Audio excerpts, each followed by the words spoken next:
বিসমিল্লাহির রহমানির রহিম। আলহামদুলিল্লাহি রাব্বিল আলামিন ওয়াসসালাতু ওয়াসসালামু আলা আশরাফিল আম্বিয়াই ওয়াল মুরসালিন নবিয়িনা মুহাম্মাদিন ওয়া আলা আলিহি ওয়া সাহবিহি আজমাইন। প্রিয় দর্শক শ্রোতা, ওপারের জীবন অনুষ্ঠানে আপনাদের স্বাগত জানাই। আমরা যেভাবে নামাজে কাতারবদ্ধ হয়ে দাঁড়াই, হাসরের ময়দানে প্রত্যেকটি মানুষকে কাতারবদ্ধ হয়ে আল্লাহ তাআলা দাঁড় করাবেন। ফেরেশতারা যেভাবে নামাজের সময় কাতারবদ্ধ হয়ে দাঁড়ায়, হাসরের ময়দানে সমস্ত মানব জাতিকে আল্লাহ তাআলা লাইন করে লম্বা করে তাদেরকে দাঁড় করাবেন। তখন কি করবেন? আসুন, কোরআন মাজিদে বিষয়টি এভাবে আল্লাহ তাআলা উল্লেখ করেছেন। সূরা আল কাহফের ৪৮ নম্বর আয়াতে আল্লাহ বলছেন, ওয়াউরিদু আলা রাব্বিকা সাফফা, সমস্ত মানুষকে দলবদ্ধ হয়ে লাইন করে দাঁড় করানো হবে।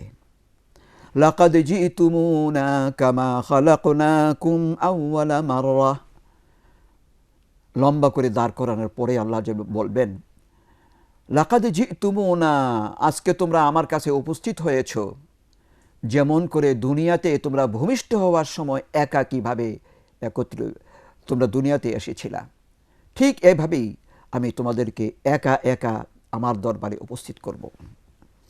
কামা খালাকনাকুম আউওয়ালা মাররা, প্রথম যেভাবে তোমাকে সৃষ্টি করেছিলাম একা, আজকে হাসরের ময়দানে তোমাকে উপস্থিত করেছি একা। এরপরে কি হবে?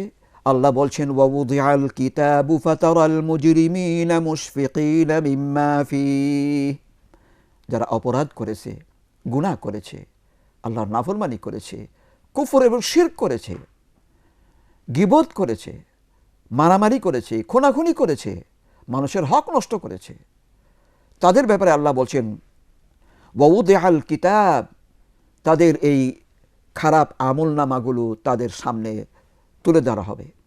ওয়াউদিআল কিতাব, এখানে কিতাব বলতে আমলনামা বলা হয়েছে। আবার কিতাব বলতে ফ্লপি ডিস্ক যেটা আমরা বলি, সেই ফ্লপি ডিস্কের মানুষের সামনে আল্লাহ তাআলা তুলে ধরবেন। এক একটা ডিস্কেট কত লম্বা হবে? ৭০ গজ লম্বা হবে। সুবহানাল্লাহ। ওয়াউরিদু আলা রাব্বিকা সাফফা, তোমার রব্বের সামনে তোমার আমলনামাগুলোকে তোমার যখন যেভাবে তুলে ধরা হবে, পেশ করা হবে, তখন ফাতারাল মুজরিমিনা মুশফিকিন, যারা সত্যিকার অপরাধী তারা ভয়ে কাঁপতে থাকবে, বাঁচবার উপায় নেই। আল্লাহ রাব্বুল আলামিনের শাস্তি থেকে বাঁচবার উপায় নেই, কেননা আমার আমলনামা আল্লাহ তাআলা আমার সামনে তুলে ধরে দিয়েছেন। এটাকে অস্বীকার করার কোনো অবকাশ নেই। দুনিয়াতে ভালো কাজ, মন্দ কাজ, ছোট বড় যাই করুক না কেন, সব এই আমলনামার মধ্যে থাকবে। তখন সে কাঁপতে থাকবে, হায়, দুনিয়ার মানুষের সামনে, পৃথিবীর হাসরের ময়দানে মানুষের সামনে আমার আমলনামা যদি এইভাবে তুলে দেওয়া হয়, তখন আমার কি অবস্থাটা হবে? ওয়াউরিদু আলা রাব্বিকা সাফফা ওয়াউদিআল কিতাবু ফাতারাল মুজরিমিনা মুশফিকিন, অপরাধীরা হাসরের ময়দানে আমলনামা দেখে তারা ভয়কে কাঁপতে থাকবে, ভয়ে কম্পিত থাকবে। ওয়ায়াকুলুনা ইয়া ওয়াইলাতানা, সে বলবে, হায় আমার কি হলো, হায় আমার জীবনের কি হলো, বেঁচে থাকার চেয়ে মরে যাওয়া আমার জন্য ভালো। মালি হাজাল কিতাব, আমার এই আমলনামায় খুলে দেখি যে আমার কোনো জিনিসটা বাদ নেই, কোনো আমল আমার বাদ নেই। মালি হাজাল কিতাব লা ইউগাদিরু সগীরাতান ওয়ালা কাবীরাতান, ছোট অপরাধ বড় অপরাধ সব আল্লাহ তাআলা লিপিবদ্ধ করে দিয়েছেন, একটি শব্দ বাকি নেই, সব আল্লাহ তাআলা উল্লেখ করেছেন। লা ইউগাদিরু সগীরাতান ওয়ালা কাবীরাতান ইল্লা আহসাহা, সব কিছু এখানে উপস্থিত করে দেওয়া হবে। ওয়াজাদু মা আমিলু হাদিরা, যা করেছিল সব নিজের কাছে উপস্থিত হয়ে যাবে, কোনো জিনিস ভুলবার উপায় নেই। ৭০ বছর, ৮০ বছর, ৪০ বছর জীবন আমরা সাধারণ মানুষ পেয়ে থাকি, বেশি হলে ১০০ বছর পেয়ে থাকি। এই সারাটি বছর দীর্ঘ জীবনে কত অন্যায় করেছি, কত পাপ করেছি, কত মানুষকে গালিগালাজ করেছি, কষ্ট দিয়েছি, মানুষের হক নষ্ট করেছি, জুলুম করেছি, খুন করেছি। অনেকে ভুলে যাবে, কিন্তু কিয়ামতের দিন ভুলবার অবকাশ কারো থাকবে না, সব তার সামনে চলে আসবে। ওয়াজাদু মা আমিলু হাযিরা, সব কিছু আল্লাহ তাআলা তার সামনে তুলে ধরবেন, টেলিভিশনের স্ক্রিনের মধ্যে তার সামনে তুলে ধরবেন। ওয়ালা ইয়াজলিমু রাব্বুকা আহাদা, তোমার রব কারোর সাথে কোনো জুলুম করেন না। রব্বুল আলামিন এইভাবে মানুষকে হাসরের ময়দানে দলবদ্ধ হয়ে একত্রিত করবেন, এটা সত্য। সবাইকে হাজিরি দিতে হবে। প্রিয় দর্শক শ্রোতা, যারা দুনিয়ার জীবনে অন্যায় করেছে, কুফরি করেছে, শিরক করেছে, বেদাতি কাজ করেছে এবং অন্যায় খারাপ কাজ করেছে, তাদের আমলনামা শূন্য থাকবে, কিছুই থাকবে না। শুধু থাকবে কালো রঙের বদআমল, শুধু তাদের থাকবে।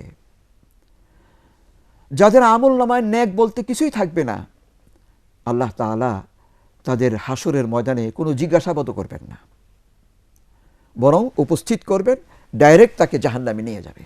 বলছে তোমার আমলনামায় কিছুই নেই, শূন্য অবস্থায়, অতএব তোমাকে প্রশ্ন করার কোনো দরকার নেই, তুমি সরাসরি জাহান্নামে চলে যাও। কিন্তু যারা নেক আমলও করেছে, বদ আমলও করেছে, অনেকে বদ আমল বেশি করেছে, নেক আমল কম করেছে, আল্লাহ তাআলা তাদেরকে আল্লাহ তাআলা উপস্থিত করবেন, তার আমলনামাগুলোকে আল্লাহ তাআলা ওজন করবেন, দাড়িপাল্লা দিয়ে তাদেরকে আল্লাহ তাআলা মাপবেন। তাদের ব্যাপারে আল্লাহ তাআলা সিদ্ধান্ত নেবেন। জাহান্নামে শাস্তি দিয়ে ভোগ করার পর পরবর্তী পর্যায়ে তাদেরকে জান্নাত দান করবেন। আর কেউ যদি এমন আমল করে যে আল্লাহ তাআলা ছোটোখাটো আমলের কারণে, নিজের রহমানুর রহিমের গুণের কারণে অনেক মানুষকে আল্লাহ তাআলা মাফ করে দেন, অনেক মানুষকে আল্লাহ তাআলা বিরাই হিসাবে জান্নাত দান করেন। আল্লাহ তাআলা পাকড়াও করতে পারেন। কিন্তু আল্লাহ রাব্বুল আলামিন তার রহমত এত বেশি যে তিনি তার রহমতের কারণে বান্দা যদি কোনো অন্যায় করে থাকে, চোখ দিয়ে পানি ফেলে এবং বলে যে আল্লাহ আমি গুনাহ করেছি, কত অন্যায় করেছি, অমুক দিন আমি কত মানুষের হক নষ্ট করেছি, অমুক দিন আমি মানুষের গীবত করেছি, মানুষের দুর্নাম করেছি, মানুষের হক নষ্ট করেছি, আল্লাহ কেউ তো আমাকে দেখছে না, কিন্তু আমার মৃত্যু এখনও আসেনি, আমার জন্য সেই তওবার দরজা এখনও মুক্ত আছে। আল্লাহ কেউ আমাকে দেখে না, একমাত্র তুমি আমাকে দেখছো। কেবলামুখী হয়ে তোমার দরবারে 2 রাকাত নামাজ পড়ে হাত তুলে মোনাজাত করছি, চোখের পানি ফেলাই, আল্লাহ আমাকে সমস্ত গুনাহ মাফ করে দাও। হাদিস শরীফে আসছে যে যদি কেউ একবার আল্লাহর কাছে গুনাহ মাফ চায়, তার জীবনের গুনাহ আল্লাহ তাআলা মাফ করে দেন। এমনকি সমুদ্রের পানি ফেনা বরাবর যদি তার গুনাহ হয়ে থাকে, সেটাও আল্লাহ তাআলা তাকে ক্ষমা করে দেন।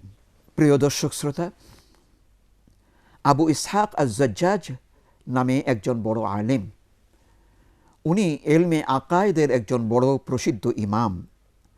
তিনি বলেছেন যে ঈমানদার বান্দাদের দাড়িপাল্লার বিচার হবে, পাশাপাশি স্বয়ং ওই সমস্ত ঈমানদার বান্দাদের ওজন করা হবে। প্রত্যেক নেক বান্দা ছোট বড় নিজ আমলগুলোর সচক্ষে তারা দেখতে পাবে। আজ আমরা নামাজ পড়ি, আমরা দেখতে পাই না, সদকা করি, এটা দেখতে পাই না, হজ করি, দেখা যায় না, কিন্তু হাসরের ময়দানে আল্লাহ তাআলা প্রত্যেকের আমলকে একটি বিশেষ আকারে তাদেরকে পেশ করা হবে। তারা সচক্ষে দেখবে এটা আমার নামাজের আমল, এটা আমার হজের আমল, নেক আমল করার আমল। হাসরের ময়দানে আল্লাহ তাআলা সেটা সবাইকে আল্লাহ তাআলা দেখিয়ে দেবেন।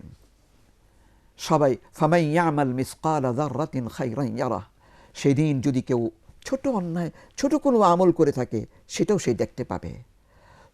বড় কোনো আমল করলে সেটাও দেখতে পাবে, ভালো করলেও সেটা দেখতে পাবে, খারাপ করলেও সেটা দেখতে পাবে। সম্মানিত দর্শক শ্রোতা, হাসরের ময়দানের আরেকটি বড় ঘটনা হচ্ছে আল্লাহ তাআলা মানুষের আমলনামা বিচার করার জন্য দাড়িপাল্লা দাঁড় করাবেন। কোন ধরনের দাড়িপাল্লা? ব্যবসা বাণিজ্যের ক্ষেত্রে বাজারে যে সমস্ত দাড়িপাল্লা ব্যবহার করা হয়, হাসরের ময়দানে আল্লাহ তাআলা ওইভাবে দাড়িপাল্লা দাঁড় করাবেন। মানুষের আমলকে আল্লাহ তাআলা ওজন করবেন। যার ভালো আমল তার দাড়িপাল্লা ভারী হয়ে যাবে এবং যার বদ আমল তার দাড়িপাল্লা উঁচু হয়ে যাবে। কতক ক্ষেত্রে আল্লাহ তাআলা মানুষের আমলকে ওজন করবেন, কতক ক্ষেত্রে আল্লাহ তাআলা মানুষকে ওজন করবেন, কতক ক্ষেত্রে আল্লাহ তাআলা মানুষ যে নেক আমল করেছে ওই নেক আমলগুলোকে ওজন করবেন। তাহলে 3 ধরনের ওজন হবে কিয়ামতের দিন: মানুষের আমলের ওজন, নেক আমলের ওজন এবং মানুষের ওজন, 3 ধরনের ওজন। এই সব ধরনের ওজন করা হবে কিয়ামতের দিন যখন তিনি দাঁড়িপাল্লা দাঁড় করাবেন। কোরআন মাজিদে আল্লাহ তাআলা সূরা আম্বিয়ার 47 নম্বর আয়াতে বলেছেন, ওয়ানাদাউল মাওয়াজিনাল কিসতা লিয়াউমিল কিয়ামাতি ফালা তুযলামু নাফসুন শাইআ। আল্লাহ বলছেন কিয়ামতের দিন আমি দাঁড়িপাল্লা দাঁড় করাবো, এবং এই দাঁড়িপাল্লা সিদ্ধান্ত যেটা হবে এটা ইনসাফ ভিত্তিক হবে, কারো প্রতি কোনো জুলুম করা হবে না। ফালা তুযলামু নাফসুন শাইআ ওয়া ইন কানা মিসকালা হাববাতিন মিন খারদালিন আতাইনা বিহা।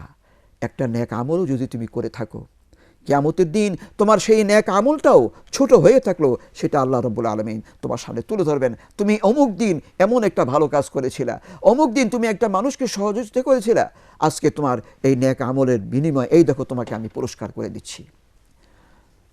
ওয়া ইন কানা মিসকালা হাববাতিন মিন খারদালিন আতাইনা বিহা ওয়া কাফা বিনা হাসিবিন।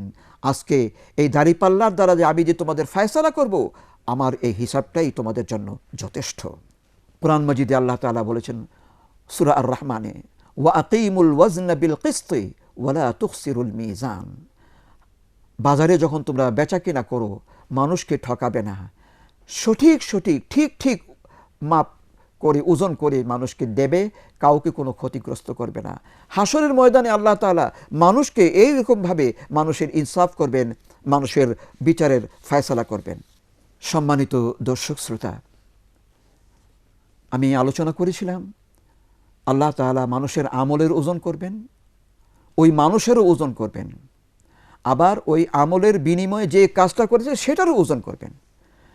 এর সাথে সাথে আল্লাহ তাআলা দুনিয়াতে যদি কেউ নেক আমল করে মানুষ আকারে কিয়ামতের দিন সেই বিষয়টাকে, সেই জিনিসটাকে কিয়ামতের দিন উপস্থিত করবেন।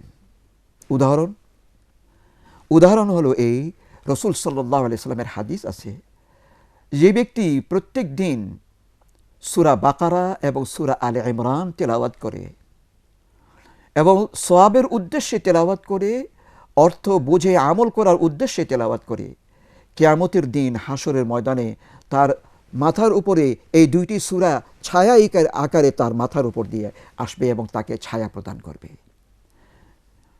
আরেকটা হাদিস রাসূল সাল্লাল্লাহু আলাইহি ওয়াসাল্লাম, যেটা আমরা আগেও আলোচনা করেছিলাম কবরের আলোচনা করতে গিয়ে, যে মানুষকে যখন কবরে শোয়ানো হবে, নেক লোক থাকলে একটা নেক লোক, পুরুষ মানুষের রূপ ধারণকারী একটা লোক আসে কবরে তার সাথে থাকবে এবং সে নিজে বলবে, আমি হলাম দুনিয়াতে তোমার নেক আমল, আল্লাহ তাআলা মানুষ রূপে তোমার কাছে আমাকে পাঠিয়েছে এবং আমি তোমার সাথে কিয়ামত পর্যন্ত এই কবরে তোমার সাথে থাকব।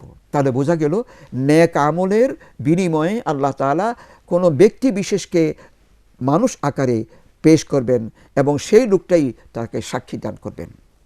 আরেকটি হাদিস রাসূল সাল্লাল্লাহু আলাইহি ওয়াসাল্লাম বলছেন যে যারা রাত দিন কোরআন তেলাওয়াত করবে, সেই কোরআন তেলাওয়াতকারী ব্যক্তিদের জন্য এই কোরআন তার জন্য সাক্ষী দিবে। কিভাবে সাক্ষী দিবে?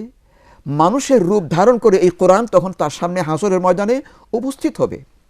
সে বলবে যে আমি হলাম ওই কোরআন, যেই কোরআন তুমি তেলাওয়াত করতেছিলা। রাতের বেলা আমি তোমাকে ঘুমাইতে দেইনি, শুধু তেলাওয়াত করেছিলা। দিনের বেলাও তোমাকে ঘুমাইতে দেই নেই, তুমি উপবাস ছিলা, খাওয়া দাওয়াও তুমি করো নাই। আল্লাহ তাআলা তোমার এই তেলাওয়াত, রাত দিনের তেলাওয়াত এমন বেশি পছন্দ করেছেন যে আজকে মানুষের রূপ ধারণ করে আমাকে তোমার কাছে পেশ করে দিয়েছেন এবং কিয়ামতের দিন সেই কোরআন তার জন্য সুপারিশ করবে, আল্লাহর কাছে মাপ চাইবে এবং বলবে যে আল্লাহ তুমি এই বান্দাকে ক্ষমা করে দাও। আল্লাহ তাআলা কোরআনের সেই সুপারিশকে আল্লাহ তাআলা গ্রহণ করে নেবেন।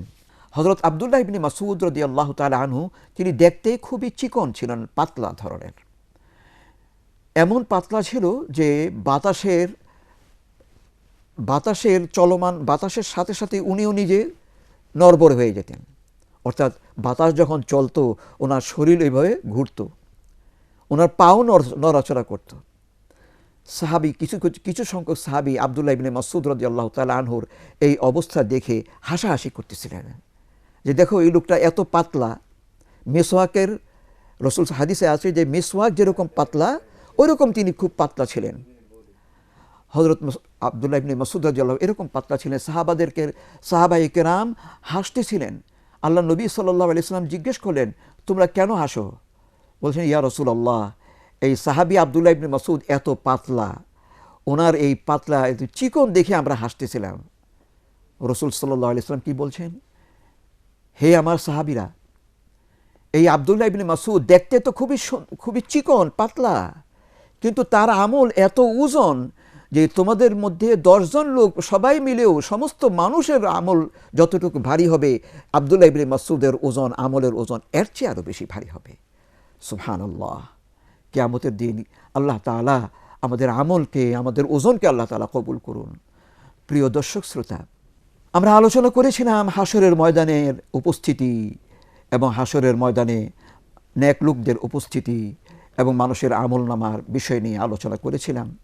আমাদের এই আলোচনা ধারাবাহিক অব্যাহত রাখতে চেষ্টা করব ইনশাআল্লাহ। আল্লাহ তাআলা আমাদেরকে নেক আমল করার তৌফিক দান করুন। সুবহানাকাল্লাহুম্মা ওয়া বিহামদিক, আশহাদু আল্লা ইলাহা ইল্লা আনতা, আস্তাগফিরুকা ওয়া আতুবু ইলাইক। ওয়া সাল্লাল্লাহু আলা সাইয়্যিদিনা নাবিয়্যিনা মুহাম্মদ ওয়া আলা আলিহি ওয়া সাহবিহি আজমাইন।